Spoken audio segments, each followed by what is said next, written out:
Bem-vindo, amigos, a mais um episódio do podcast Circulação. E hoje o tema é um tema extremamente relevante e bem atual.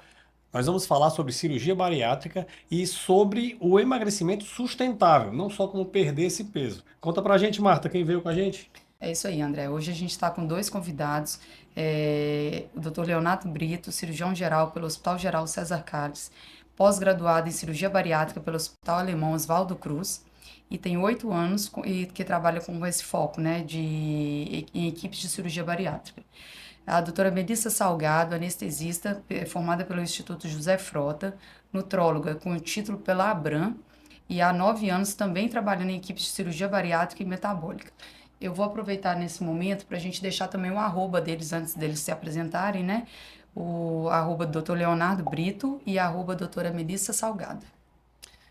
Eu queria aproveitar e agradecer também ao nosso patrocinador, a Normed Saúde, que proporcionou esse podcast para todos vocês.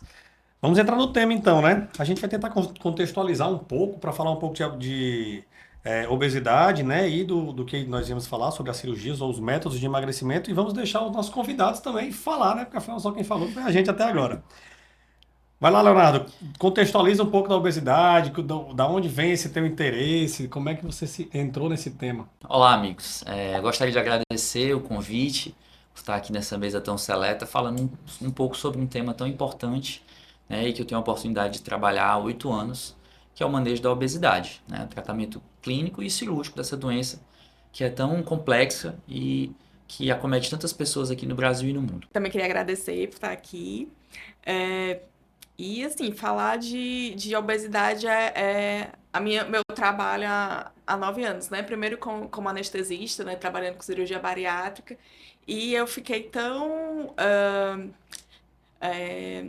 vamos dizer, tão presa nesse mundo de obesidade que aí eu acabei querendo sair um pouco do centro cirúrgico, né? E aí veio a nutrologia, justamente para acompanhar os pacientes, né? Que fazem cirurgia bariátrica, pensando justamente nessa questão da doença, de ser uma doença crônica, de ser um tratamento a longo prazo, né? Que a cirurgia é ali aquele momento, né? Mas é só o começo, né? Não é o final da linha, ao contrário do que as pessoas pensam. E foi daí que veio essas duas especialidades que parecem ser tão diferentes, né? Mas que acabam se complementando. Eu acho que se complementa em dois episódios da própria doença, né? Como você disse, você entrou numa equipe de cirurgia bariátrica, acabou entrando, conhecendo um pouco mais e percebendo a importância do segmento pós, né? E não só do momento cirúrgico como um ato único, isolado e acabou. E aí sim, a doença, como é uma doença multifatorial e crônica, o paciente fez uma intervenção ou um tratamento, mas isso aí não é resolutivo ao resto da vida, né? Mereceria um tratamento adicional e um segmento. Com certeza. A gente costuma pontuar no consultório para os pacientes, né, que a cirurgia bariátrica ela é parte do tratamento. No único dia em que o paciente vai, de forma passiva, participar do seu tratamento é no dia da cirurgia. Vai lá tomar a anestesia dele, a gente vai fazer o nosso trabalho, vai fazer a cirurgia. Mas o resto do tratamento todo depende muito do paciente. E ele funciona como protagonista mesmo dessa novela. Ele tem que ser ativo no processo de emagrecimento. Exige dele ali comprometimento de vir às consultas, realizar os exames periódicos, seguir as orientações da nutricionista, praticar atividade física regular, né? Então, daí talvez o interesse da Melissa em trabalhar com essa parte de nutrologia, porque é uma área complementar. A gente vê que elas são necessárias, né? Trabalharem juntos com esse paciente. Então, a cirurgia, ela não é o fim do tratamento, é parte de um tratamento, né? Que exige uma equipe multidisciplinar muito importante. O paciente tem que entender que ele tem que querer, né?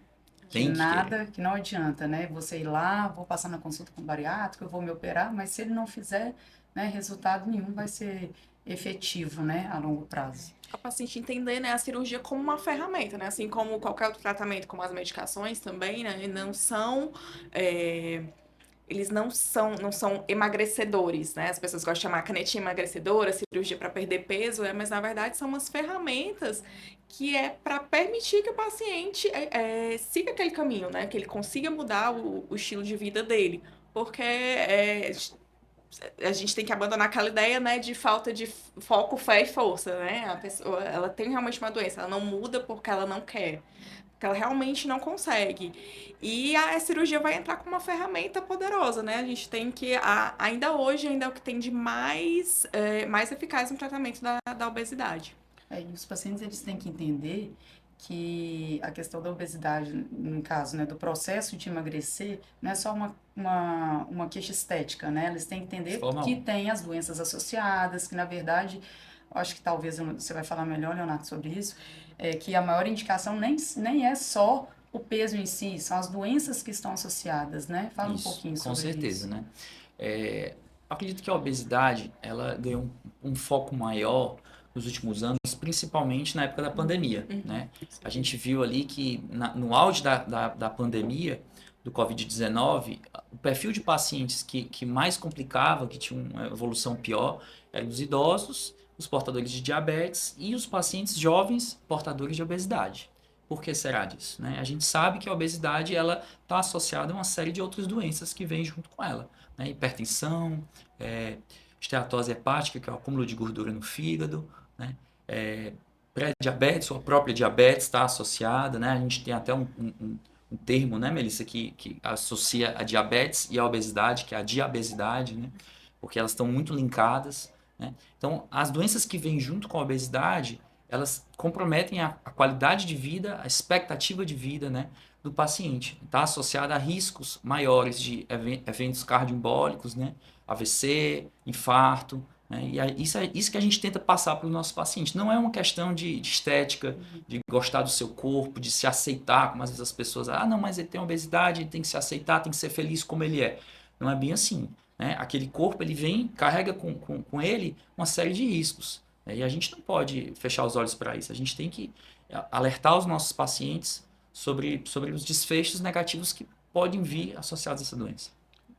E até porque, assim, o objetivo da cirurgia não é ficar magro, não é normalizar o IMC, né? Muita gente acredita que, né, depois da cirurgia precisa, que o objetivo é ficar magro, né? Mas, na verdade, é você perder uma quantidade de peso suficiente que permita você controlar suas comorbidades e também viver com mais qualidade de vida, né? Porque tem realmente também uma limitação muito grande, questão de mecânica mesmo, de dores, dores articulares, apneia do sono. Fadiga É, crônica.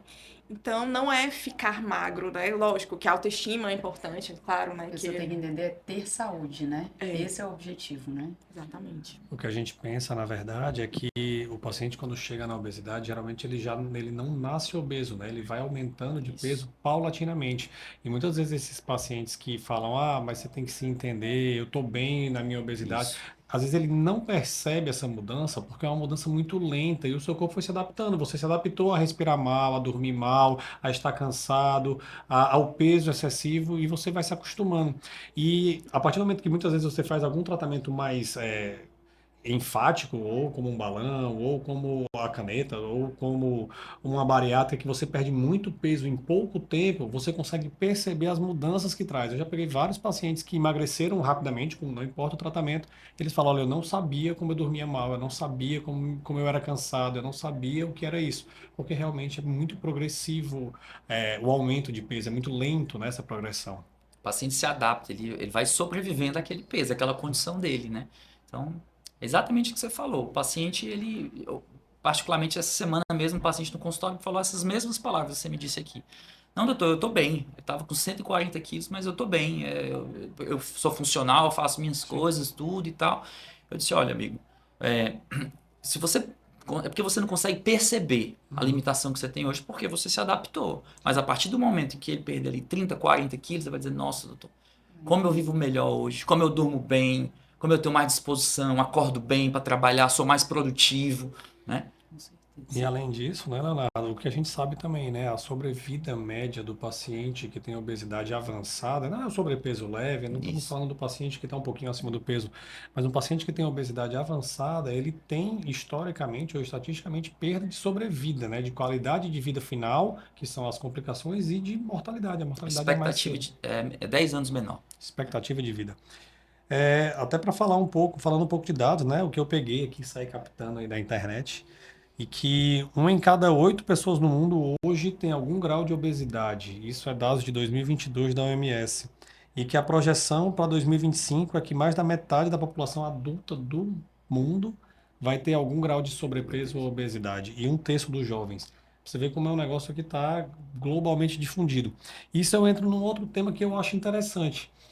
A gente tem visto, conversando aqui nos podcasts sequencialmente, e na mídia, na internet, que a geração Z, essa geração mais nova, é muito mais focada na saúde. E esse dado é meio que conflitante ao que a gente vai vendo, né? Putz, se a galera é mais focada na saúde, teoricamente está mais envolvida com mais atividade física, menos consumo de bebida alcoólica, e mesmo assim, a estatística do mundo, a projeção é que para 2050 nós teremos mais da metade da população com algum grau de sobrepeso. Como é que vocês veem essa divergência de informação?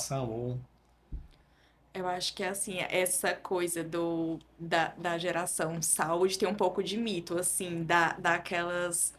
A indústria fit, do wellness, né? Que para você ser saudável, você tem que tomar vários suplementos, você tem que ser super produtivo, e não, na verdade não estão fazendo o básico, que é você se alimentar, né? Se alimentar bem, uma alimentação baseada em comida de verdade, né? Alimentos in natura. Não tá fazendo, às vezes não tá cuidando do sono, outros aspectos. Mas eu acho que é principalmente a questão, o foco muito grande no suplemento e na hype, né? Que é a coisa da moda. E tá esquecendo do básico, de se movimentar, de comer bem. Tem, aqui já foi falado algumas vezes no podcast, né, que o ideal de alimentação, na verdade, seria descascar mais e desembalar menos, né? Isso. Isso aí é um histórico, né? Um dia que as pessoas entenderem isso, né? Mas é tão difícil você colocar na cabeça das pessoas o quanto é importante você ter uma alimentação variada, porque as pessoas são muito mais pela praticidade. Hoje o mundo está muito corrido, então tudo que é mais prático, né? Então compra pronto, chega no supermercado, quantas opções prontas que a gente tem, que a gente vai ver que não é nada saudável, né? A gente tem falado muito desse da bariátrica, né? De fazer bariátrica, afinal de contas, veio um cirurgião bariátrico com a gente. Mas a dúvida seria mesmo assim, e quando seria indicado mesmo uma bariátrica? Quem seria o candidato? Quem a gente escolheria? Então, a indicação da cirurgia bariátrica, ela vem até se mudando um pouco com o passar dos anos, né? E isso a gente segue muito o exemplo do que acontece nos Estados Unidos, né? Recentemente, os Estados Unidos ampliou a indicação de cirurgia bariátrica. Por entender que a obesidade é uma doença crônica e progressiva, a gente chegou a uma situação em que, por que aguardar que a doença evolua, que ela se torne mais grave? O ideal é que a gente intervenha mais precocemente. Então, nos Estados Unidos, essa indicação já foi ampliada e cada vez mais a gente está indicando em pacientes no estágio mais inicial da doença. Mas trazendo para a nossa realidade, para o Brasil, atualmente a indicação é para aqueles pacientes que têm um IMC a partir de 40, portanto uma obesidade grau 3, né? Ou aqueles pacientes que têm uma obesidade grau 2, o IMC a partir de 35, né? Entre 35 e 40, quando com doenças associadas, né? As comorbidades. E as mais comuns, a gente já citou algumas aqui: hipertensão, esteatose hepática, pré-diabetes, né? Dentre outras. Existe uma lista, uma gama importante de comorbidades, né? Que a gente pode citar. Mas atualmente é essa a indicação, é o que está valendo para a ANS, que é a agência que regulamenta a indicação da cirurgia, né, principalmente para os planos de saúde. Quando a gente sai do espectro dos planos de saúde, essa indicação ela se amplia um pouco, né? Então, para nós, a gente já pode indicar a cirurgia em pacientes com obesidade num grau mais inicial, obesidade grau 1, quando associada a doenças de difícil controle, como uma diabetes de difícil controle, que já é medicado e não controla bem essa doença, tá bom? E quais são os tipos que tem de cirurgia, Leonardo? Porque a gente vê, existem várias formas, né? Isso. Na realidade, existem várias técnicas cirúrgicas, mas as mais clássicas, né, que são mais padronizadas e amplamente, né, utilizadas, seria o sleeve gástrico e o bypass gástrico, né? O bypass, digamos assim, é a técnica mais clássica, foi a que surgiu inicialmente, né? E o sleeve gástrico é um pouco mais moderno, surgiu há menos tempo, e que ganhou muita notoriedade, muito espaço, porque é uma técnica minimamente invasiva, digamos assim. Você vai mexer apenas no estômago, enquanto no bypass gástrico você vai reduzir o estômago e vai fazer um desvio, né, um bypass do trânsito intestinal, né? Então, o sleeve ganhou muito espaço porque ele é menos invasivo e traz resultados muito bons, né? Resultados da mesma ordem, o próximo da ordem do bypass gástrico. Mas se for considerar o bypass, você tem maior perda de peso. Então, em percentual, ele tem um pouco mais de perda de peso, tá certo? Digamos assim, o sleeve gástrico ele traz uma perda de peso da ordem de 50% a 70% do teu excesso de peso, enquanto o bypass vai chegar até 80%, tá? Mas, na prática, a gente vê que muitas vezes os resultados eles se entrelaçam, assim, é muito próximo a diferença de perda de peso, né? E o que é mais importante é que as pessoas às vezes ficam tentando, os pacientes querem, doutor, eu quero fazer o bypass porque perde mais peso, não é isso, doutor? E é mais difícil de reganhar peso se eu fizer o bypass. Quando na realidade o que a gente vê na prática clínica, né, e os estudos também confirmam, é que a recidiva de ganho de peso e o resultado final depende muito mais do que a gente imagina, do que ele vai fazer depois da cirurgia, do que propriamente da técnica cirúrgica que foi utilizada. Eu acho que a gente pegou, né, Leonardo, na nossa formação, a evolução dessas técnicas, né? Eu acho que quando eu era residente eu ainda vi muita cirurgia aberta Muito ainda, que você bypass. fazia a incisão Isso. mesmo, um corte grande, um paciente obeso, com maior chance de complicação, de deiscência, de fístula. E o que a gente vê, né, é que cada vez mais a cirurgia ficou minimamente invasiva e com a recuperação e um tempo cirúrgico em si melhor e para o paciente também, né, de Olha, Léo, evolução. com certeza, né? Assim, boa parte do mito e do medo que envolve a cirurgia bariátrica, para os leigos, para a população em geral, vem às vezes de concepções daquela época, Sim. do tempo em que a cirurgia demorava 3, 4 horas, era uma cirurgia aberta, o paciente ia para a UTI no pós-operatório, ficava uma semana Nossa. internado, né? Então, assim, passava às vezes um mês de dieta líquida, né? Então, tudo era mais difícil, a taxa de complicação era maior, né? Então, hoje a realidade da cirurgia bariátrica é completamente diferente, né? A gente tem uma cirurgia minimamente invasiva, uma cirurgia bem consolidada, né? Obviamente dentro de uma equipe que trabalha com isso, que tem expertise, que está todo dia, né, trabalhando com essa área. A gente tem uma cirurgia que tem um tempo médio de duração de 1 hora. Cirurgia minimamente invasiva, realizada por videolaparoscopia. O paciente não vai para a UTI. O paciente opera num dia, recebe alta no dia seguinte, fica ali de repouso, né, por 15 dias. E eu costumo dizer que esse repouso é inclusive um repouso relativo, tá certo? Porque não é que o paciente sente dor, que ele tem dificuldade para se locomover, nada disso. Ele consegue funcionar muito bem dentro da casa dele, dentro ali de um ambiente controlado, consegue inclusive trabalhar de home office, se for o caso, né? Porque na realidade esse repouso ele é importante porque nesse período de adaptação ele vai ter uma dieta hipocalórica, uma dieta muito restrita. Então ele fica um pouco menos de energia, ele fica um pouco mais sonolento. Então o ideal é que ele não se exponha, né? Sair na rua, dirigir ou fazer esforço físico maior. Mas ele segue muito bem. Então essa mudança do perfil da cirurgia bariátrica que às vezes as pessoas não percebem. Então eles acham que a cirurgia tem que ser o último recurso. Nossa, tentou de tudo e nada foi possível. Não, o jeito é ir para a cirurgia. Como se a cirurgia fosse algo muito grave ou muito perigoso, Como se fosse a né? última linha de A última tratamento, linha né? de tratamento. Isso não é mais verdade. Isso não é mais verdade. A gente tem uma cirurgia segura, com a ordem de complicação semelhante a uma cirurgia de hérnia, uma cirurgia de vesícula, cirurgia habitual que a gente vê no consultório. Obviamente que depende um pouco do perfil do paciente. Você tem graus de obesidade, né? Pacientes que têm uma síndrome metabólica muito grave vão exigir mais cuidado, mais atenção, mas no âmbito geral, essa é a realidade da cirurgia bariátrica hoje, tá certo? A gente tem que deixar isso bem claro para as pessoas quebrarem um pouco desse medo, né? Desse tabu que envolve a cirurgia.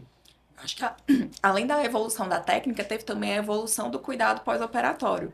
Porque a gente via antigamente, né? Ah, a pessoa fez bariátrica, ficou com cara de doente. Então, e hoje em dia, a gente vê o paciente bem, até vários pacientes falam assim, as pessoas olham pra mim, nossa, nem parece que você fez bariátrica, você tá tão bem, você não tá com cara de doente. Mas o que que mudou aí também? Principalmente, o suporte nutricional, a gente entende a questão da importância da suplementação de proteína, né? O whey protein saiu da academia e ele tá Tratamento, né? ele tá no hospital, tá na casa, né? Tem aplicação clínica, né? Então, a importância de comer melhor, a importância da musculação, né? Eu tenho um paciente que ele operou há 20 anos atrás, operou aberta ainda. Ninguém nunca me falou que era pra eu fazer musculação, então eu perdi muita massa magra. Mas há 20 anos atrás, realmente, as pessoas não sabiam disso, né? Você recomendar a musculação, né? não era, assim, Não era habitual, não fazia parte da rotina. Era uma coisa, assim, muito fora da realidade, né?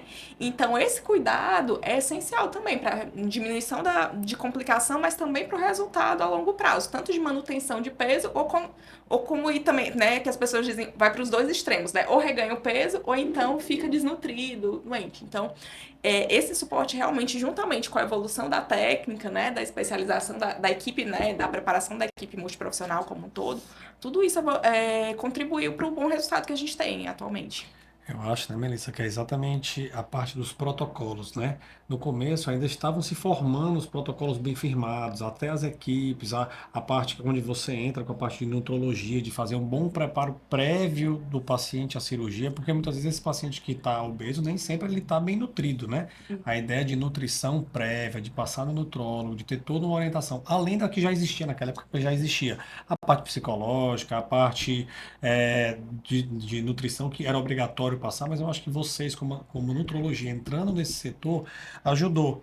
E o que é que você pode falar para a gente, aproveitando desse preparo durante, no caso, você como anestesista, e no pós? É isso que você falou da questão do obeso desnutrido, isso é uma realidade assim, presente o tempo todo, porque é engraçado que muita gente diz assim, eu não quero fazer bariátrica porque eu vou precisar tomar vitaminas a vida toda. Mas boa parte dos pacientes, né, eles chegam já com deficiência de vitaminas no pré-operatório, muito comum. Deficiência de ferro, de vitamina D, de vitamina B12, muito comum. Então, por quê? Você comer muito não quer dizer que você esteja comendo bem. Então, aquela coisa da alimentação rica em ultraprocessados, pobre em vegetais. Então, ele chega um obeso desnutrido. Isso é muito comum. E aí a gente tem esse preparo, né? Tanto na questão de melhorar a parte nutricional, mas também é recomendado uma pequena perda de peso, principalmente assim no super obeso, né? Lógico que nem sempre é possível, mas é recomendado que a pessoa perca entre 5% e 10% do peso antes da cirurgia. E aí pode entrar realmente as medicações, né? Tem essa polêmica, assim, as medicações vão tomar o lugar da cirurgia. Não, gente, assim, tem lugar para todos, assim, que bom que tá aparecendo novos tratamentos, porque a gente precisa de todos, né? Não é um ou outro.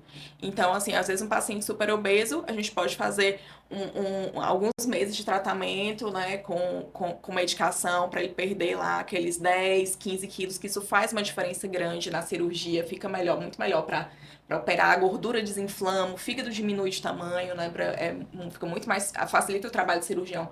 Ele melhora pra gente da anestesia também, que ele melhora uma apneia do sono, tem um melhor controle metabólico. E o pós-operatório, esse acompanhamento realmente tanto a parte de nutricional, como eu já tinha falado, né, a questão de principalmente focar nas proteínas, na alimentação de qualidade, mas também ajudar ele a mudar o estilo de vida, aproveitar aquele tempo ali da cirurgia, esse primeiro ano, os primeiros 2 anos de cirurgia, a gente diz que é a lua de mel, né? Que o paciente, ele perde peso nem que não queira. Mesmo fazendo tudo errado, ele perde peso. Depois dos 2 anos, aí ela vem, se você não tiver aproveitado aquele período, né? Para arrumar a casa, para mudar seus hábitos, né? Criar uma rotina saudável, aí ele vem cobrar o preço, né? Então, eu acho que aí o nosso papel também é nesse pós-operatório, principalmente ajudar o paciente a virar a chave. Com certeza. Uma coisa, antes eu quero fazer, na verdade, duas ponderações.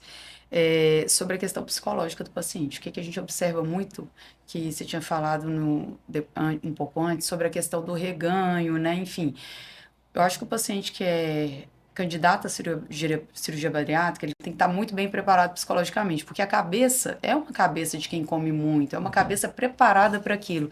E de uma hora para outra você tem uma limitação, né, que não adianta, eu vou comer e não vai caber, né, enfim. E isso é muito importante, né, porque a cabeça tem que estar muito bem preparada para esse pós-operatório ser mais suave também, né? Então, assim, é muito importante para o sucesso da cirurgia, né, que o paciente ele tenha o entendimento e a clareza de todo o processo, tá certo? Assim, na primeira consulta de cara, um pouco que eu falei aqui para vocês do papel ativo do paciente, do protagonismo, de que vai ser necessário fazer dieta, que vai ser necessário fazer atividade física, tudo isso eu deixo bem claro para o paciente, porque ele tem que entender que a vida dele vai se transformar. A cirurgia bariátrica é um processo de transformação da vida do paciente. né? Então, os hábitos que ele tem hoje, a vida que ele leva hoje, ele não vai poder ter depois da cirurgia, tá certo? Porque se a gente fizer o mesmo, a gente vai ter o mesmo resultado, na verdade. Então, ele tem que mudar de vida.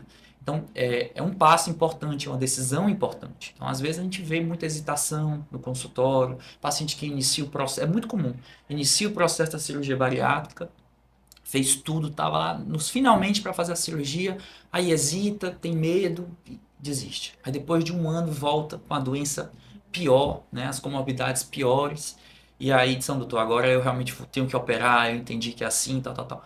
Mas, por mais que ele, digamos assim, ele perdeu tempo, ele precisou daquele tempo. Ele precisou Foi um daquele período amadurecimento para psicológico amadurecer pra a ele, né? ideia, para entender que ele tem que mudar. E isso vai fazer toda a diferença no resultado a longo prazo. Porque, como a Melissa falou, os 2 primeiros anos é lua de mel. É lua de mel. Você vai perder peso, mesmo que se você treinar mais ou menos, mesmo que você fizer dieta mais ou menos, as coisas funcionam, né? Mas para manter o resultado a longo prazo, você tem que mudar os seus hábitos, né? Você tem que aprender a se alimentar, tem que aprender a fazer atividade física, porque é isso que vai entregar um resultado duradouro, que é uma perda de peso sustentada. Esse é o termo que a gente costuma usar na cirurgia. O que é que vocês acham de. Eu acho que você devem pegar muito caso desse jeito, que o próprio paciente não está com tanta vontade ainda, mas a esposa, a mãe, os filhos, alguém faz ele ir. Como é que você vê esse paciente que chega lá? Porque. Olha, eu pego as duas situações, tá certo? Tanto o paciente que quer muito operar, mas que a esposa ou o esposo não quer que opere, ou a mãe não quer que opere, porque tem medo, porque ouviu falar que uma tia de alguém operou e complicou, ou porque alguém operou e ganhou peso tudo de novo, né? Aqueles mitos todos que estão associados ali à cirurgia. Então, é uma realidade. E a outra realidade também existe, que é muito comum. Às vezes, a esposa leva o marido para o consultório, né? Porque, assim, usualmente as mulheres tendem a se cuidar mais, a procurar o médico mais cedo. Os homens vão lá no consultório quando eles já estão hipertensos, já diabéticos, com obesidade grave, entendeu? Eles procuram muito tardiamente a ajuda, né? E aí é comum a mulher marcar a consulta pro marido, ele chega lá ali desconfiado, cheio de dúvida, né? E aí você vai quebrando ali as barreiras, explicando como é que funciona, como é que vai ser, a importância da cirurgia, da mudança de vida, como ele vai perceber como a vida dele vai mudar e vai melhorar, entendeu? Então você tem que vender a ideia para ele, porque ele às vezes não procura por si só. É isso mesmo. E, Melissa, você que está aí atuante, né, na parte da anestesia, esses pacientes chegam com muito medo, né? Medo da cirurgia, medo da anestesia. Né? A gente ouve isso Medo direto, da né, André? anestesia. A questão do medo. E aí? Isso daí é a mais, a frase que eu mais escuto. Doutor, eu tenho medo só da anestesia, né? E aí, mas é uma coisa que nós temos, né, a rotina de fazer consulta pré-anestésica, né, com todos os pacientes que vão para bariátrica. E muitas vezes eles não querem ir porque assim, eles já passaram por uma maratona de exames e médicos, né? Porque eles têm vários exames, pareceres, né? Lá do cardiologista do pneu, e quando a cirurgia tá autorizada, tudo. Assim, não, tem que ir no anestesista também, a pessoa já. Tá cansada já, Pensa, né? ai meu Deus, mas assim, no final, eles acabam gostando, porque justamente essa conversa, né, de explicar, né, o que vai acontecer, porque a anestesia é aquela coisa, é uma caixa preta, né, assim, até que médico mesmo, se não for a pessoa de centro cirúrgico, não entende, não sabe muito bem, e aí tem muito mito, né, desde de sempre, né, que a anestesia é algo perigoso, que não consegue controlar, e hoje em dia, o que eu explico pra eles, né, hoje em dia a anestesia é uma das especialidades mais seguras, né? Nós fomos, assim, os pioneiros na questão da segurança do paciente no hospital, né? A gente tem uma rotina bem clara. A gente é como no avião, né? A gente, assim, na verdade, as nossas rotinas são muito baseadas na aviação. Aquele protocolo, assim, de ter tudo. A gente espera o melhor, mas a gente está preparado para o pior, né? E aí, normalmente também os medos, né? Que eles costumam falar, principalmente depois da pandemia, medo de intubação. Então, é uma coisa que eu explico, a gente realmente é o mesmo procedimento, mas as situações diferentes, né? A anestesia a gente intuba porque você está momentaneamente sem conseguir respirar, diferente, né, de você não estar doente, não estar relacionado à gravidade. É o medo de acordar durante a cirurgia ou de não acordar no final. Então, a gente explica que tem uma monitorização de consciência. Enfim, a gente dá um panorama geral de tudo que ele vai acontecer, né? Da linha do tempo, né? Que ele vai chegar no centro cirúrgico, vai fazer isso, assim, assim, assim. E aí, no final, a maioria deles sai bem mais tranquilo, né? Eles, às vezes, pedem, doutor, eu quero entrar no centro cirúrgico apagado. Aí a gente, não, calma, vamos... E o obeso vai operar qualquer coisa, todo mundo fala o quê? Você não vai operar porque você tá gordinho, né? Aí, de repente, você tá propondo uma cirurgia pra ele, quer dizer, né? Todo mundo fala que vai acontecer Sim, alguma entendi. coisa. Você vai no ortopedista e diz, você você precisa vai perder emagrecer, peso pra poder entendeu? operar. E agora eu vou operar porque eu tô... Entendeu? Aí fala, sobrepeso. poxa, agora eu posso fazer anestesia, né? Então, Entendi. assim... Aí a mas gente- tem que passar isso, né? Que tá a segurança, hoje as coisas estão muito modernas, A né? anestesia, né, hoje em dia é bem mais segura. E assim, por a gente estar numa equipe, num hospital que está muito adaptado a atuar com obeso, né, que a gente sabe que tem seus desafios, né, questão As verde. particularidades, né? Tem Então, muitas assim, particularidades. a gente tem uma rotina já bem estabelecida. E até que eu falo assim, o paciente da bariátrica, eu acho o obeso mais fácil de anestesiar, porque ele já vem todo preparado, ele já passou por todos os especialistas, ele muitas vezes até já perdeu um pezinho antes, mas a gente como anestesista pode pegar paciente obeso para qualquer cirurgia, né? Eu dou plantão de emergência ainda, então ele pode precisar fazer qualquer coisa. E aí acaba que, né, pelo menos a bariátrica, ele já vem, é a melhor situação do paciente obeso se operar. E falando dessa cirurgia, né, a gente está falando tanto que ela é boa, que vai trazer resultado. Quais seriam os resultados esperados para essa cirurgia, Leonardo? Joia, é uma pergunta frequente no consultório, né? Então, assim, é importante na consulta a gente alinhar expectativas, né? E, obviamente, que cada paciente tem uma curva de perda de peso individual, que vai variar aí com o sexo, com a idade, com os seus hábitos, né? Com o seu engajamento no pós-operatório, enfim, né? Mas a gente tem uma média estatística que a gente consegue colocar para o paciente, que é a perda de aproximadamente 10% do peso corporal total do paciente no primeiro mês da cirurgia, tá? E ao término do terceiro mês da cirurgia, a expectativa é que ele tenha perdido 20% do seu peso corporal, tá? Então a gente está falando aí de uma perda de peso rápida e importante nos 3 primeiros meses. Essa perda de peso, ela continua naturalmente ao longo do primeiro ano inteiro, um ano e meio, é o período em que seu peso vai estabilizar, mas de uma forma mais lenta, mais gradual, né? Ou a perda de peso rápida, mais importante, é justamente nesses 3 primeiros meses. E o controle, assim, além da perda de peso, a gente tem que falar também do Controle controle das doenças, das né, doenças, né? pré-existentes, né? Olha, é impressionante. A gente consegue ter o controle dessas comorbidades, às vezes, antes mesmo da perda de peso. Né? Por exemplo, o antihipertensivo, né? A pressão alta do paciente. A gente consegue o controle da pressão antes mesmo dele perder peso de forma importante, tá certo? Só pela mudança do padrão hormonal, metabólico, a gente já consegue ter o E controle. alimentar, né? Diminuir a ingesta. Sim, geralmente e a dieta que o paciente Sim. faz, obviamente, tudo isso contribui. Então a gente consegue, muitas vezes, tirar o antihipertensivo já precocemente. Primeiro mês da cirurgia, você já tira o antihipertensivo, né? E a gente faz o acompanhamento no consultório. Aí, geralmente, ali por volta do terceiro mês, na consulta ali com 3 meses, você já tem uma melhora, uma resolução importante da esteatose hepática, né? O perfil glicêmico melhor, importante, de forma rápida. Então, lá para o terceiro mês você já vai ter um controle do pré-diabetes, da diabetes, né?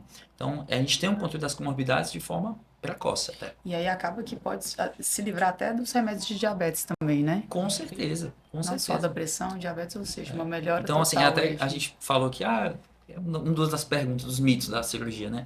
Ah, mas eu não vou operar porque eu vou ter que tomar vitamina no pós-operatório pro resto da vida. Você toma Poxa, gente, você remédio de toma pressão, antihipertensivo, você toma estatina para o colesterol, você toma remédio para diabetes, você toma uma lista, uma gama de medicações. Você vai Que são trocar as tudo isso por um vitaminas. polivitamínico, né? Então, E o que eu acho impressionante das comorbidades, que é mais rápido, é a melhora da apneia do sono. Nossa. Os pacientes, assim, Sono. com uma semana, eles já notam diferença. Na verdade, às vezes até o cônjuge, né, que nota a diferença, né, que ele não tá mais roncando, assim. Porque eu acho que a perda de peso aqui, né, dessa região, né, do rosto, mas eu acho que é logo a primeira região que normalmente a pessoa perde peso, né, então você diminui aqui, né, a gordura aqui próximo das vias aéreas. Em uma semana, eles normalmente relatam, né, que já nota a diferença a gente no tem sono. de rotina, tá certo? Algumas consultas de acompanhamento. Dentre essas consultas, a primeira consulta é logo com 15 dias, que é um retorno cirúrgico. Nesse retorno cirúrgico de 15 dias, eles já chegam agradecendo que estão dormindo melhor. Doutor, já estou roncando, não estou mais roncando, estou dormindo bem, acordando disposto, com 15 dias. Então, é visível, assim, é notório a melhora da qualidade de vida do paciente, né? Esse é o objetivo, né? E, Leonardo, fala um pouquinho para nós aí sobre os potenciais riscos e complicações aí Da cirurgia, desse né? tipo de tratamento. Então, toda cirurgia, ela envolve riscos. Isso é normal, tá certo? Se um dia você for em algum médico e ele disser, não, aqui não tem risco nenhum, desconfie, não faz sentido, né? O que a gente tem que fazer para ter um procedimento seguro, obviamente, é um bom pré-operatório, né? E é por isso que a cirurgia bariátrica tem vários exames, vários profissionais que têm que avaliar o paciente, para que a gente tenha realmente um controle adequado do paciente e diminuir, né, os riscos do procedimento cirúrgico, né? Dentro dos riscos que a gente pode pontuar, são riscos como hemorragias, sangramentos, né? Riscos como infecção de ferida operatória, esses são os mais comuns, né? Um hematoma de parede, uma infecção de ferida operatória, mas até passando a outras complicações, como fístula, né? A fístula eu acho que é a complicação mais temida, né? É a que ganha mais destaque. Para as pessoas entenderem, a fístula nada mais é que um vazamento, né? Você tem ali uma região em que abriu um buraquinho, vazou alguma coisa, né? E que o manejo dessa fístula vai desde medidas endoscópicas, tá certo? Uma endoscopia, colocação de uma prótese, etc., até uma nova cirurgia, uma reabordagem cirúrgica. Mas isso são complicações raras de acontecer. A gente tem que pontuar que isso é de uma ordem estatística muito pequena, é algo raro de acontecer. A gente fala porque está no livro, né? A gente fala porque está no livro e é nossa responsabilidade ter essa consciência de explicar para o nosso paciente que isso pode acontecer, tá certo? Todo e qualquer procedimento pode acontecer uma complicação e a importância de ter a confiança do seu profissional, do seu médico, é saber que naquele momento de maior necessidade, de dificuldade, o seu médico vai chegar junto de você, vai lhe explicar, vai lhe acolher e vai conduzir bem essa complicação. Eu falo muito isso para os meus pacientes, né? Qualquer cirurgia minha, eu sempre penso no pior, exatamente para estar preparado para ele. Eu não quero que aconteça nada, mas eu sei todas as complicações e como eu vou resolver cada complicação se isso acontecer. Eu acho que isso é que é importante, Isso né, é na bem complicação aguda. Além disso, Leonardo, a gente tem que lembrar também das complicações a longo prazo, né? A gente falou as complicações a curto prazo, que são as complicações do pós-operatório imediato, mas a longo prazo também tem outros riscos, né? Você pode falar um pouquinho para a gente também dos dumping, dos... Tá, posso falar sim. Então, o dumping eu não diria nem que é uma complicação, sabe? O dumping é um efeito adverso que pode ocorrer advindo da cirurgia, principalmente no bypass gástrico, né? E o dumping a gente costuma explicar para os pacientes que é uma sensação de mal-estar extremo, de morte iminente. É um mal-estar muito grande que geralmente ocorre nos pacientes que fizeram bypass e que fogem da dieta, né? Está associado à ingesta de alimentos hiperosmolares, doce, sorvete, chocolate, né? Que são alimentos que, na teoria, eles não deveriam estar consumindo. É o que tiver certo? normalmente muito açúcar e muita gordura, né? Consumido Isso. em grande quantidade, né? Enfim, de uma vez. Exatamente. E o dumping, assim, ele pode ocorrer, mas ele não é regra, tá certo? Não é porque eu fiz um bypass que eu vou ter dumping. Não, não é assim, tá? Ele pode ocorrer no paciente que fez o bypass. No sleeve a gente não vê isso ocorrer, tá? Pela fisiologia mesmo, né? Mas no bypass ele pode acontecer. É um ponto, né? O dumping. Outra complicação tardia eu poderia pontuar como hipovitaminose, né? A diminuição da sua absorção das vitaminas. E como é que a gente evita essa complicação? Suplementando vitamina para todo mundo e também acompanhando no consultório. Olha, uma das coisas, se eu puder dar um conselho para todo mundo que faz cirurgia, que já fez cirurgia bariátrica, não largue seu médico, não largue sua equipe multidisciplinar. Isso daí já é provado por trabalho científico que é o que impacta mais na sua qualidade de vida, né, no futuro, né? Aquele paciente que, até por estar bem, por estar se sentindo bem, estar com peso bom, não é isso, Melissa? Que abandona ali a equipe porque pensa assim, não, eu estou muito bem, não preciso lá nele, não. E aí passa um ano, passa dois, quando ele percebe, ele já está com ferro baixo, né? Ou está com a vitamina baixa, está se sentindo mal, ou voltou a ganhar peso, aí que ele vai procurar voltar para a equipe, né? Então não faça isso, né?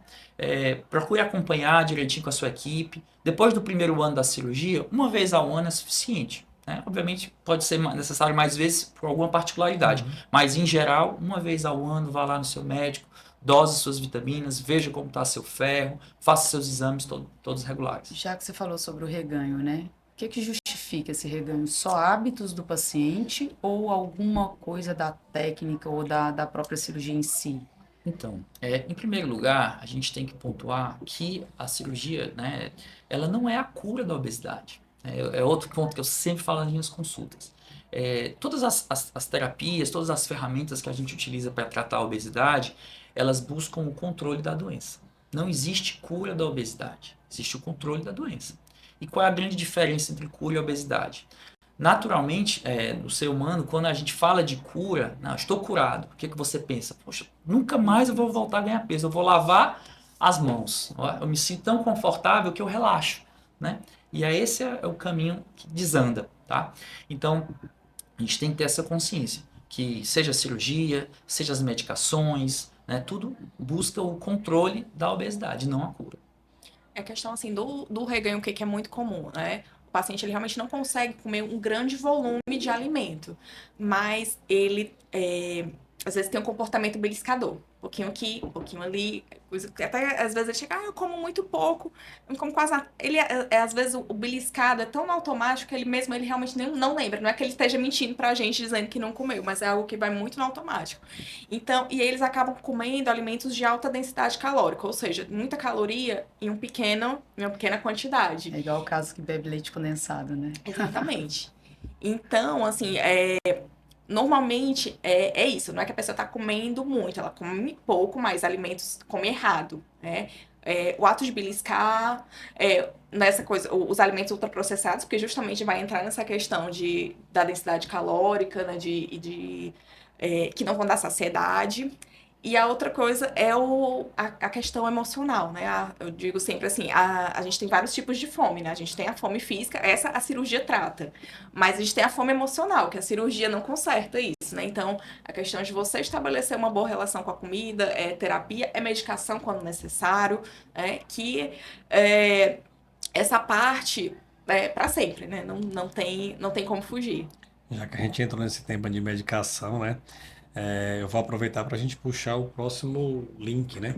Que é para falar das canetas mesmo, as emagrecedoras, que a gente veio falando até no começo, né? No pré-cirúrgico, como um mecanismo de emagrecer, mas eu queria aumentar essa discussão do ponto de vista de. A gente sabe que muitos pacientes têm feito uso da caneta de forma contínua. Ele não consegue largar a caneta, né?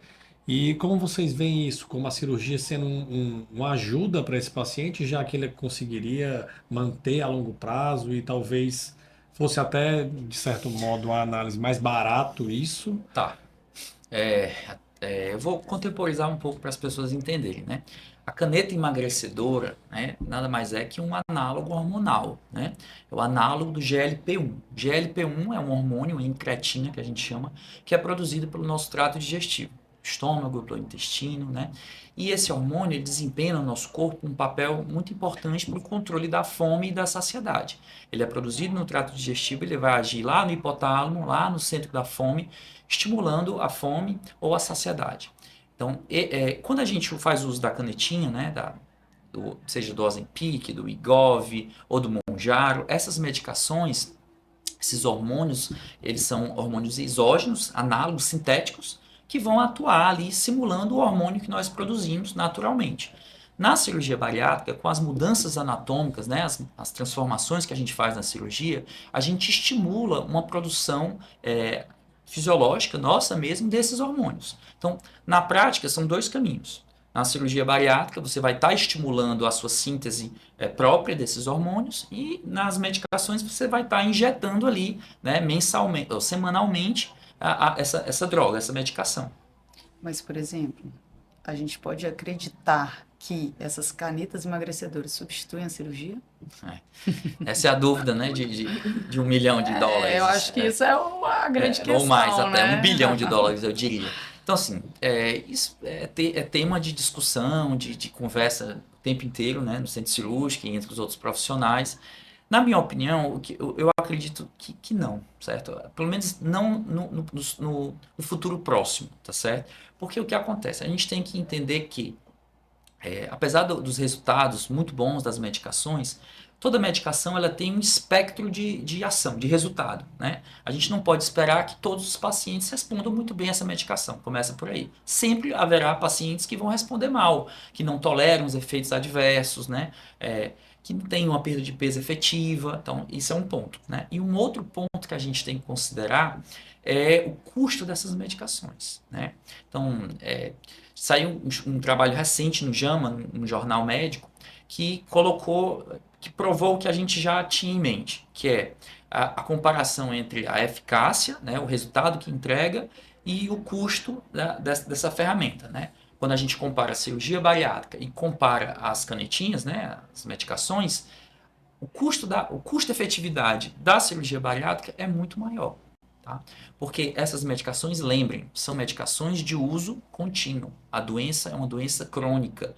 Então não adianta você pensar em fazer um uso pontual, usar ali vou usar aqui por um mês, por 3 meses, por 6 meses. Não, não é por aí. Você vai ter que usar essa medicação no uso contínuo. Igual um hipertenso faz uso do antihipertensivo dele de forma contínua, o paciente portador de obesidade, ele vai ter que usar a medicação que trata a obesidade de forma contínua. Essa dose pode mudar, pode. Ele vai começar com uma dose menor, depois vai ter que aumentar a dose. Quando tiver um controle adequado do peso, pode ser que diminua a dose, mas ele sempre vai ter que estar utilizando alguma medicação.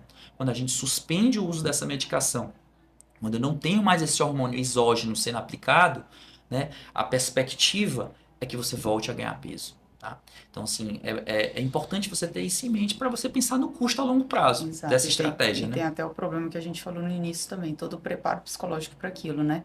O paciente que usa canetinha, ele tá ali, compra, rapidinho vai. Não Isso. tá tendo uma mudança de cabeça. Se um dia, Deus me livre, vai, para de produzir uma coisa dessa, e aí, tá todo mundo voltando a ser obeso de novo, ninguém mudou sua cabeça, né? Ninguém fez alteração de estilo de vida, né? Exato. A lua de mel da medicação também, né? Principalmente agora, né, com o Mounjaro, que ele tem um perfil de efeitos colaterais mais tranquilo do que, né, o Ozempic, o Wegovy, né? Então, e é mais efetivo também. Então, assim, a pessoa toma, ela tá sem comer e tá tranquila, mas ela não mudou o estilo da alimentação dela, ela não colocou o exercício na rotina dela, então ela tá lá, ela tá surfando na onda ali da perda de apetite, e aí quando ela parar, né, que o pessoal fala assim, a medicação é ruim porque ela tem um efeito rebote. Não, a medicação não tem efeito rebote, né? Você tem uma doença que não foi curada e nem vai ser, e você emagreceu, né? Emagreceu não, você perdeu peso. Que quando a gente perde peso, não necessariamente a gente está perdendo só gordura. Raramente, né, se a gente não tiver muito cuidado, a gente perde muito mais músculo do que gordura. Então, você tá lá fazendo lá, não tá se alimentando direito, realmente tá fazendo déficit calórico, assim, tá consumindo menos calorias do que o que você gasta, mas você tá perdendo músculo, então teu metabolismo cai. Quando você para de tomar, o que acontece? Primeiro, né, tem aquela questão também do hipotálamo, né? Nosso corpo sempre tenta voltar para o maior peso que a gente teve, né? A gente tem essa autorregulação ainda que é da pré-história ainda. Ele entende, a gente perdeu muito peso, ele entende que a gente está com a falta de alimento. Ele não entende que a gente quer emagrecer. Então, quando a gente perde muito peso, o metabolismo cai, a fome aumenta. Aí você perdeu peso. Além dessa diminuição do metabolismo para controlar, você tem a diminuição da musculatura, que é um dos principais fatores, né, que definem o nosso metabolismo basal.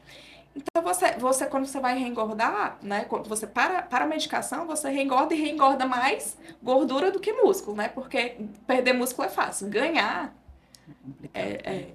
então... E o grande problema daí é o uso inadvertido dessas medicações, né? Entrou na moda, tá no hype, todo mundo consegue comprar a medicação e começar a tomar, né?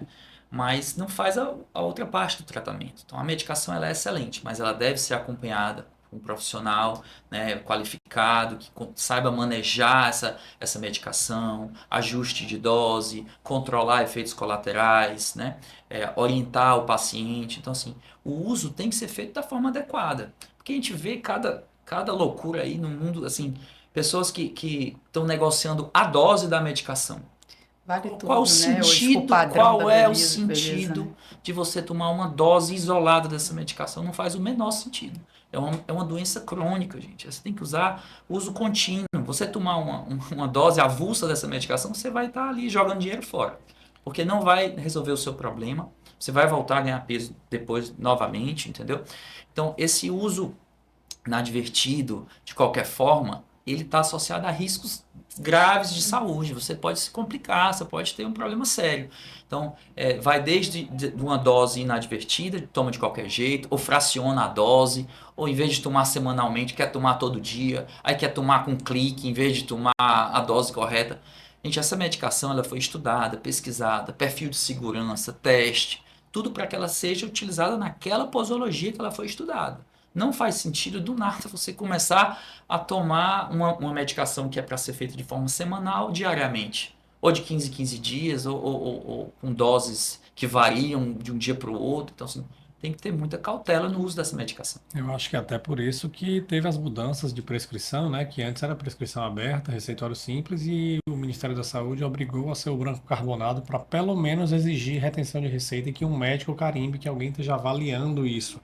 Não necessariamente a pessoa está procurando um médico adequado, já habituado, mas pelo menos algum médico se responsabilizou por aquela receita, né? Isso, para tentar conter essas anomalias, digamos assim. Porque só Uhum. o que a gente vê são pessoas comprando sozinhas e tomando a medicação sozinha, da cabeça dela, ou porque a vizinha tomava, e aí repete a mesma dose, acha que vai dar certo do mesmo jeito, E a né? gente até vê no consultório, né, André? Oh. As queixas de dor nas pernas, né? Porque tem essa perda muito grande, né, da massa magra, enfim, começa a não sustentar, né? Quando não pega os inchados, né? Eu já peguei muito Exato. paciente que toma Monjaro de qualquer jeito, que conseguia muitas vezes importado aí do Paraguai, e a paciente vinha, não, que eu perdi 22 quilos num mês. Eu falei, minha filha, você desnutriu 22 quilos, não deu tempo, Isso. nem se fosse uma bariátrica você tinha perdido tanto. A mulher tá lá com a E, chocola inchada. e uma coisa que a gente vê é o seguinte, eles fazem em ciclos, né? Por exemplo, ele quer emagrecer, aí toma lá durante 2, 3 meses, perde peso. Aí, opa, perdi o peso que eu queria.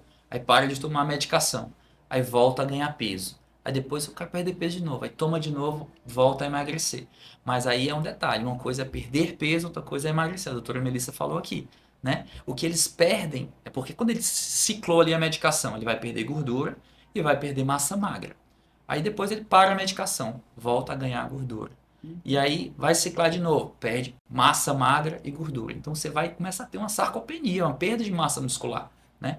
E isso é grave, é um problema sério. Fica cada vez mais difícil de emagrecer. Que você, não, quando eu quiser, eu emagreço de novo. É só voltar a tomar, né? Mas cada vez fica mais. Esse efeito sanfona, né, piora a composição corporal e torna cada vez mais difícil o controle da obesidade. Que são os projetos, né? Projeto noivo, projeto verão, Isso. tudo é um objetivo, né? Vamos lá perder 1 quilinho para eu entrar numa roupinha, num vestido e tal, e vai, né?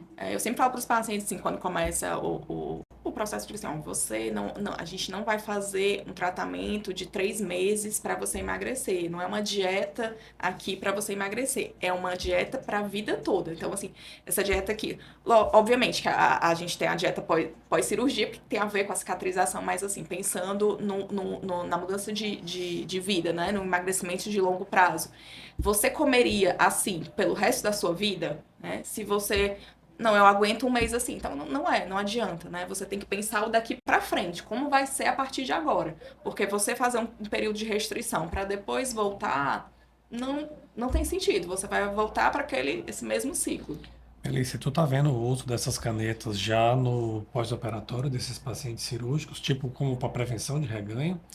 Não tem sentido. Assim, logo no pós-operatório, não tem ainda não tem recomendação, porque a pessoa tá realmente ali, ela tá ali na lua de mel, ela tá realmente perdendo o peso. Quando ela não tá, o paciente não tá perdendo o peso adequado, a gente tem que avaliar os fatores, né, o que tá acontecendo ali. Eu, assim, realmente eu não, né, na literatura não tem falando de indicação logo, né, nesses primeiros 2 anos. Também eu nunca vi paciente precisar ali. Porque teve recentemente uma reportagem, né, de uma blogueira que estava usando, né, ela ali, assim, é difícil a gente julgar, né, sem ver o caso todo, né, assim, realmente é uma paciente super obesa, mas normalmente não é a rotina a gente usar nesses primeiros, né, esses primeiros 2 anos. Mas depois, né, quando a paciente, né, depois dos 2 anos, estaciona, né, assim, não atingiu aquele objetivo ou então voltou a ganhar peso, as medicações podem ser usadas, sim, devem ser usadas, né? Existe um tabu, assim, de, a cirurgia falhou, ou eu fracassei. Mas a verdade é que a gente está fazendo uma soma de tratamentos, né? A cirurgia continua ali e a pessoa, assim, ela tem, vamos dizer, uma doença que é mais grave, que ela precisa associar tratamentos. Ela tem a cirurgia e usa também a medicação. Inclusive, os pacientes operados, eles respondem melhor a essas canetinhas do que a população geral. Então, eles têm um resultado melhor de perda de peso. Às vezes, com doses até menores, conseguem um bom resultado. Então, assim, a gente que trabalha seriamente com obesidade, assim, eu não vejo as canetas como competição, né? A gente fica feliz, na verdade, porque são aliadas. Elas podem entrar ali no pré-operatório para, né, o paciente perder um peso para ir para a cirurgia mais seguro. Eles entram depois na questão do reganho, né? Então, uma doença complexa que a gente tá aumentando as medicações e tem metade da população ainda doente, então a gente precisa, é pouco, a gente precisa demais, né? E estão vindo muitas aí. E o que eu acho que deu para perceber aqui nessa conversa, desse momento das canetas, é que é exatamente isso, né? Não, nada tem milagre, né? Existe uma mudança de estilo de vida, né? Que a gente precisa fazer uma reeducação alimentar, atividade física regular, enfim, todo o controle disso para a gente poder chegar no nosso objetivo, né? Fala um pouquinho sobre as estratégias para evitar o reganho do peso. Pronto, a primeira estratégia que eu posso falar é continue com a sua equipe multidisciplinar. Siga em acompanhamento, é a primeira estratégia. A segunda estratégia é reeducação alimentar, né? É o básico, né? A gente tem que fazer o básico. Não tem né? milagre e não tem caminho fácil, né? Então, fazer o básico bem feito. Aprenda a se alimentar, a reconhecer quando você está com fome, quando você está só com vontade de comer de verdade, assim. Saber identificar, fugir de padrões alimentares ou de situações que te prejudicam. Eu gosto de falar para os pacientes o seguinte, ó, você tem uma turma de amigos que se reúne toda sexta-feira à tarde para comer churrasco e tomar cerveja, certo? É só o que eles fazem. Senta lá na mesa, sexta-feira à tarde, come churrasco e toma cerveja. Você acabou de fazer uma cirurgia bariátrica. Você está ali com uma proposta de mudança de vida. Aquele hábito ali, naquele momento, ele não cabe para você. Então fuja. Faça uma outra programação, reúna sua família, seus amigos, vá para a praia, vá caminhar no parque, vá fazer outro tipo de atividade. Então, assim, tentar escolher os ambientes em que cabe, né? Então, alimentação, atividade física regular, acompanhamento médico, né? E idealmente com psicólogo, com nutricionista, com equipe multidisciplinar longitudinal. O segredo do sucesso está aí. É outra coisa, assim, que os trabalhos falam muito do automonitoramento. Então, você precisa... teve um trabalho que analisou hábitos de pacientes bariátricos ao longo dos anos e foi visto os hábitos associados a reganho e os hábitos associados à manutenção do peso, né? Então, assim, hábitos associados a reganho, como a gente tinha falado, consumo de fast food, né, de ultraprocessado, o ato de beliscar, o ato de comer, continuar comendo, mesmo estando sem fome, né? E a sedentarismo foram os principais associados ao reganho. Hábitos protetores, o automonitoramento. Você precisa se pesar, assim, ter uma rotina de peso, não é para se pesar todo dia, mas, assim, eu falo para meus pacientes, assim, se pese toda sexta-feira de manhã. Tem que ser sempre o mesmo horário, então ou então uma vez por mês. Primeiro dia do mês você se pesa. Então você tem que ter um hábito, porque assim, uma coisa você engordou 2, 3, 5, é mais fácil perder. Você engordou, você voltar quando você já engordou 20 quilos. Então, monitorar peso, monitorar a sua alimentação, saber o que você come, você tem que entender. Você não pode mais se dar o luxo de comer qualquer coisa. Você tem que saber que se você está batendo suas metas de proteína, você tem que entender um pouco, né? Eu digo assim, meu consultório é um pouco uma escola, assim, mais uma sala de aula do que uma oficina. Então, assim, você tem que aprender a ler um rótulo, a saber escolher o alimento. Você não precisa saber necessariamente cozinhar. Né? Se souber é ótimo, ajuda bastante, mas assim, você precisa entender, saber escolher os ingredientes, saber escolher né? Se você até vai optar por um processado, saber o menos ruim. Então você precisa entender sobre isso, né? Você não pode se dar o luxo de comer o que tiver. Então, planejamento, organização, automonitoramento, e puxando, né, para a questão do estilo de vida, né, a gente não é só alimentação e atividade física, né, são 6 pilares, a gente tem que cuidar do sono, do gerenciamento do estresse, os tóxicos, né, então principalmente o álcool, que pode vir aí como assim, eu não consigo comer para aliviar meu estresse, mas eu vou pro álcool, então é um caminho perigoso. E até os relacionamentos sociais, que foi uma coisa que o Léo falou, que a cirurgia às vezes é meio disruptiva nisso. Então, às vezes você tem que... Não é que pra você brigar, recortar relações com as pessoas, mas às vezes você precisa ter outros relacionamentos, né? Com aquelas pessoas que tenham os valores ali, os objetivos que casam mais com aquele momento, né? Então, o pessoal faz aquele grupo da academia, do crossfit, da corrida... Enfim, né? Acaba que talvez alguns relacionamentos não façam tanto sentido. Não é pra brigar com ninguém, né? Mas eu acho que a gente tem que... É uma coisa que... Até isso a gente tem que repensar. Você pode até convidar os seus amigos para mudar de hábito, né? Porque isso é comum. E acontece muito. Acontece assim, muito. Já mudar o hábito da casa, Da né? casa. Por exemplo, na consulta você tá lá com o esposo, né? E você vai explicar, ó, isso vai mudar a rotina da casa inteira, vai mudar a sua rotina, do esposo também.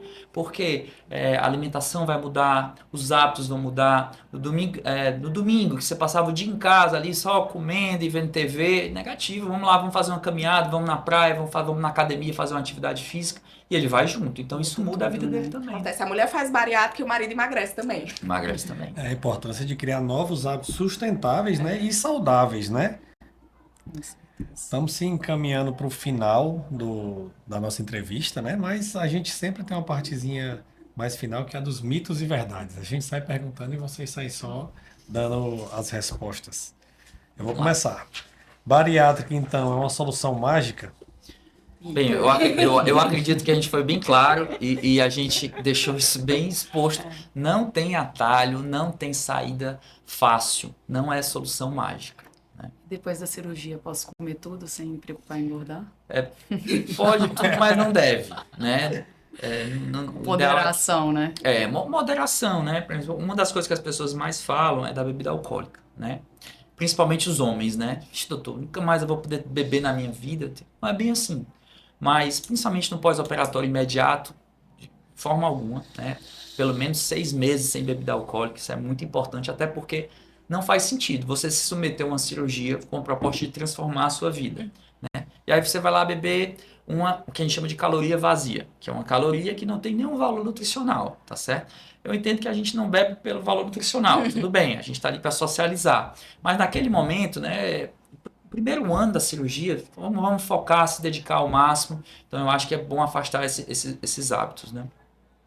E eu acho que as outras coisas que a gente ia falar aqui, né, foi muito Eu bem também falado. acho. Foi a questão as canetas substituem a cirurgia bariátrica. Acho que, né, só voltar um pouquinho aí a gente ouvir toda a discussão. Eu acho que não, mas eu vou pegar o gancho para falar um pouco mais do que a Melissa já falou, que é da complementariedade, né? Do fato de que eles não competem, pelo contrário, a gente vai cada vez mais desenvolver e se aproximar a cirurgia e as medicações. E vão vir outras, tá certo? Tem várias medicações em estudo, né? Medicações que prometem uma menor perda de massa muscular, que é algo muito importante, né? Isso vai evoluir muito, graças a Deus, e a gente precisa disso, né? Tá certo? Então, assim, inclusive no papel, você falou aí do reganho de peso, né? Na recidiva do peso.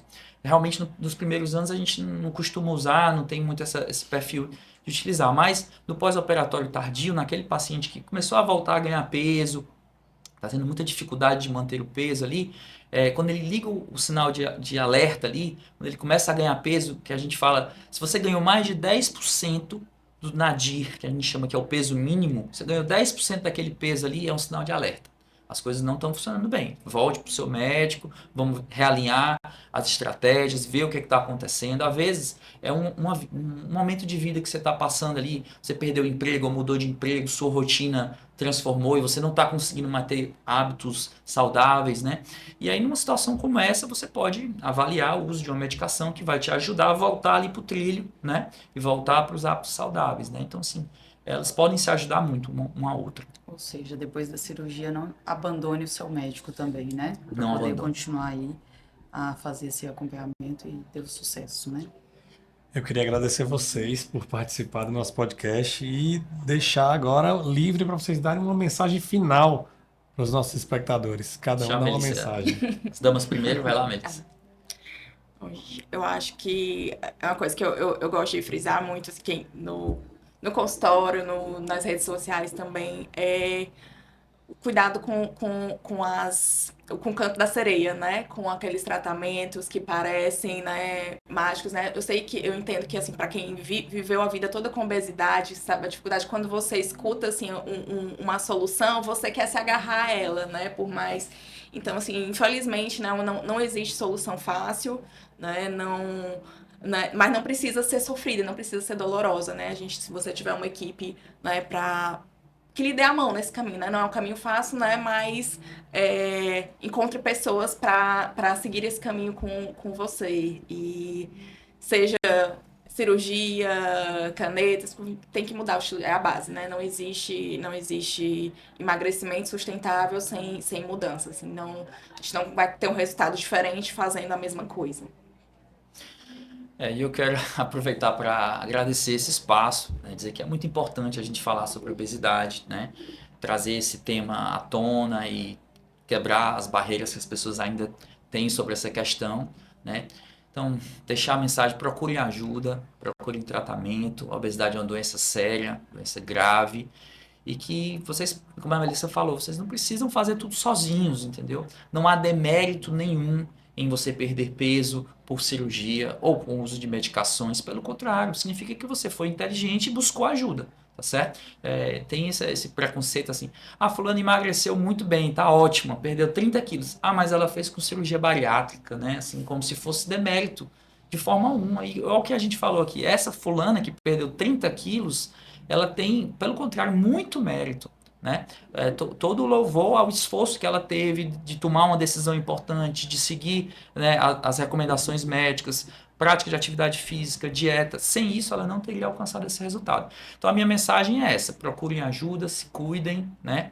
A gente só tem uma vida, a gente tem que viver bem. Então a gente tem que pensar em qualidade de vida, expectativa de vida, como é que a gente quer envelhecer, a gente quer acompanhar nossos filhos que estão crescendo. É outra questão que é muito importante de ver, né? Doutor, não é nem por mim, mas é porque eu quero estar bem para acompanhar a minha filha, eu não consigo correr atrás dela para brincar.